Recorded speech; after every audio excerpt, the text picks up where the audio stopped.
ఇప్పుడు మీ నాన్నకు నువ్వు లెటర్ రాసినావు, తండ్రి కూతుళ్ళ సంబంధం అది, తండ్రి కూతుళ్ళ పంచాయతీ. గతంలో రాసిన లెటర్లు బయటికి రాలేదు. ఇప్పుడు మీ నాన్నగారి పక్కన ఎవరుంటున్నారో నాకంటే ఎక్కువ నీకే తెలుసు. పోయి మీ నాన్నకి చెప్పు, ఇక పలానోడు లీక్ చేసినాడు, వాని పేరు పలానా, వాని బయటికి పంపించేసి చెప్పు.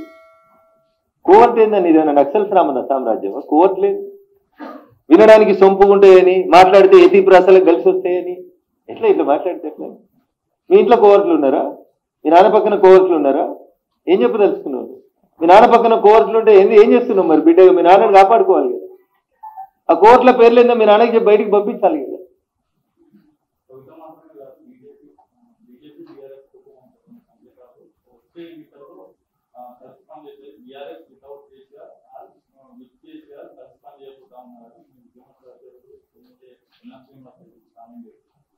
నేను ఎన్ఎం శ్రీనివాసరెడ్డి గారు ఏం మాట్లాడినో నేను వినలేదండి.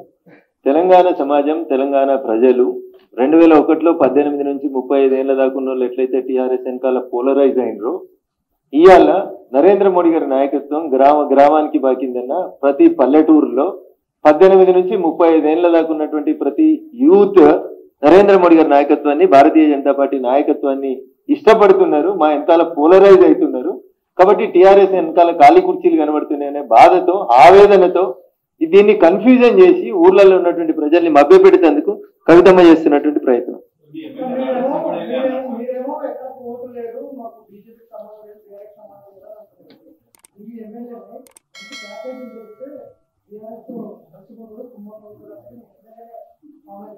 నేను వినలేదన్నా, మా ఎమ్మెల్యేలో ఎవరు మాట్లాడినో వినలేదు. ఒకవేళ ఎవరైనా మాట్లాడితే మా రాష్ట్ర పార్టీ పెద్దలు, అధ్యక్షులు, ఆల్ ఇండియా అధ్యక్షులు ఖచ్చితంగా దానికి సమాధానం చెప్తారు.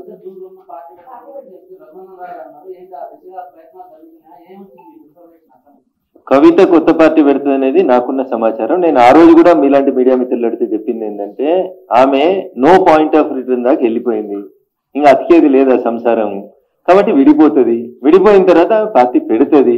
ఇది ఒక రాజకీయాలలో నాకున్న 20 ఏళ్ళ 23 ఏళ్ళ అనుభవంతో చెప్తున్నాను.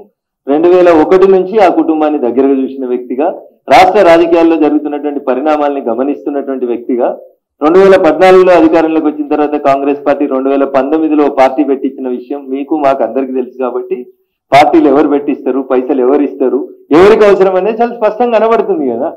పాలేంది నీళ్ళేంది తెలుస్తుంది. నా నోట్లకి వెళ్ళేది కానీ చిక్ చాట్ కాదు, I'm speaking openly.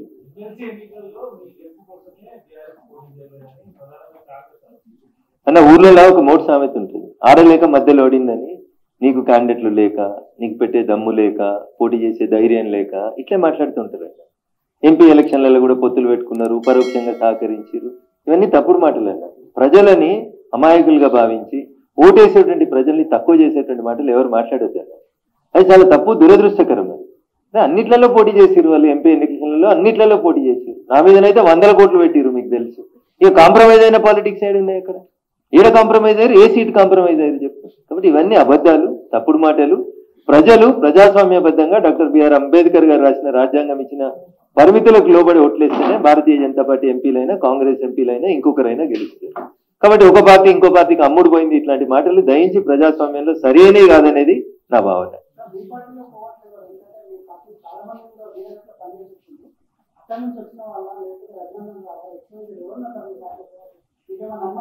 Bharatiya Janata party తన పార్టీలో కోవర్ట్లుంటే గుర్తుపట్టలేనంత అమాయకమైనటువంటి స్థితిలో లేదు. గల్లీ నుంచి ఢిల్లీ దాకా భారతీయ జనతా పార్టీకి నాయకత్వం ఉంది. కేంద్రంలో అధికారంలో ఉన్నాం కాబట్టి ఐబీలు, ఎస్బీలు, ఇంటెలిజెన్స్లు అన్నీ కూడా అట్లాంటి తప్పుడు వ్యక్తులు ఎవరైనా మా పార్టీలు ఉంటే 100% సమాచారం ఇస్తాయి. సో టీఆర్ఎస్కి వచ్చిన వాళ్ళ అని చెప్పి మీరు ఒక వర్గాన్ని ఎత్తి చూపే ప్రయత్నం మీడియా తొందరపడి చేయొద్దని చెప్తా ఉన్నా. కోవర్టు పని చేసిన వాళ్ళు ఎవరు కూడా బీజేపీలో లేరు, ఉండరు, మనలేరు. వాళ్ళ ఫ్యూచర్ కూడా బీజేపీలో కొనసాగదు.